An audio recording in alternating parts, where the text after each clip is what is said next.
दोस्तों, नेहा राठौर को जन्म देते ही उसकी माँ इस दुनिया को छोड़कर चली गई और उसके पिता विनोद ने दूसरी शादी कर ली और अपनी पत्नी नीलम के साथ छत्तीसगढ़ में जाकर रहने लगे।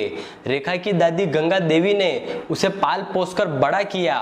जब रेखा शादी लायक हुई तो उन्होंने एक अच्छा सा लड़का देखकर सुनील नाम के लड़के से उसकी शादी कर दी। शादी के बाद रेखा और सुनील को 3 बच्चे हुए, 2 बेटे टुकटुक और पारस और बेटी माही। लेकिन शादी के 13 साल बाद अचानक रेखा ने सुनील से तलाक लेने का फैसला कर लिया। उसने अपना ये फैसला अपने चाचा प्रमोद और मौसा वेदराम को बताया। इसके बाद पूरा परिवार इकट्ठा हुआ। सबने उसे समझाया कि अकेले कैसे जिएगी, बच्चों का क्या होगा, उनकी देखभाल कैसे करेगी। परिवार का कोई भी सदस्य नहीं चाहता था कि रेखा सुनील से तलाक ले, लेकिन वो नहीं मानी। वो सिर्फ यही कह रही थी कि अब सुनील के साथ नहीं रहना है।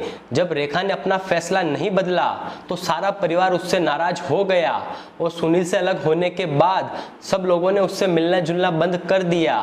रेखा को सुनील से अलग हुए 2.5 साल बीत गए। वो अपने बच्चों के साथ आगरा के कोतवाली इलाके में रह रही थी। एक संतोष ही था जिसने रेखा को नहीं छोड़ा था। रिश्ते में वो उसका भाई लगता था। रेखा बचपन से उसे राखी बांधती आई थी। संतोष कभी कभी रेखा से मिलने उसके घर आता था। 22 जुलाई 2021 के दिन भी संतोष रेखा से मिलने उसके घर गया।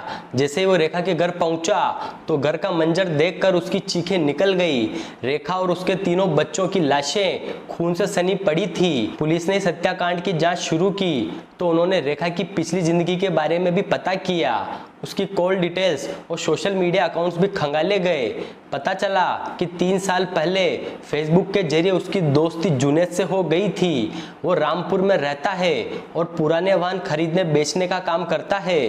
फेसबुक पर चैटिंग से शुरू हुई बातचीत बाद में फ़ोन पर होने लगी थी। अब पुलिस ने जुनैद से पूछताछ की तो उसने बताया कि 22 जुलाई को दोपहर 12 बजे उसकी रेखा से बात हुई थी। रेखा ने कहा था कि वो नहाने जा रही है और इसके बाद पूजा करेगी।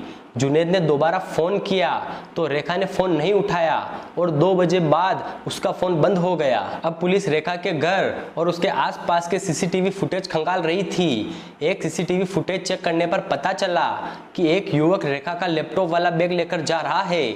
जब उस व्यक्ति की पहचान की गई तो पता चला कि वो कोई और नहीं बल्कि संतोष राठौर है, जिसे रेखा अपना भाई मानती थी। अब पुलिस ने संतोष की तलाश की और उसे उसके एक साथी वीरू के साथ पकड़ लिया। कड़ी पूछताछ के बाद 27 जुलाई 2021 को पुलिस ने खुलासा किया कि संतोष ने ही अपने दोनों साथियों वीरू और अंशुल के साथ मिलकर इस हत्याकांड को अंजाम दिया है। बाद में अंशुल को भी गिरफ्तार कर लिया गया। ये तीनों 22 जुलाई को दिन में 12:30 बजे रेखा के घर पर पहुंचे थे। रेखा उस समय ऊपर पूजा कर रही थी। उसके बड़े बेटे टुकटुक ने दरवाजा खोला और ये तीनों नीचे बैठ गए। पूजा करके रेखा ने तीनों को ऊपर बुला लिया और टुकटुक को समोसे लेने बाजार भेज दिया। वो किसी काम के लिए अपने कमरे में गई तो संतोष भी उसके पीछे पीछे आ गया। संतोष ने उसका मुंह दबाया और उसकी गर्दन में कैंची मार दी। टुकटुक जब बाजार से वापस आया तो उसने माँ के चीखने की आवाज़ सुनी तो भागकर ऊपर आया। सोफे पर बैठे संतोष के साथी वीरू और अंशुल ने उसे पकड़कर स्टोर रूम में ले गए और उसे भी मार डाला। रेखा का दूसरा बेटा पारस और बेटी माही नीचे थे। इन लोगों ने बाद में उनकी भी जान ले ली। अब सवाल ये था कि संतोष ने आखिर ऐसा क्यों किया।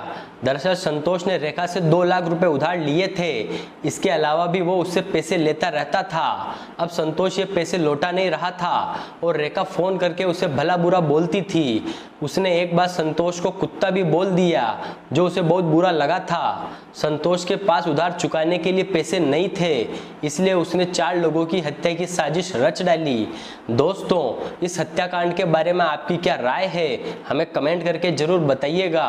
और ऐसी ही अपराध की सच्ची कहानियों के लिए हमारे YouTube चैनल को सब्सक्राइब जरूर कर लें।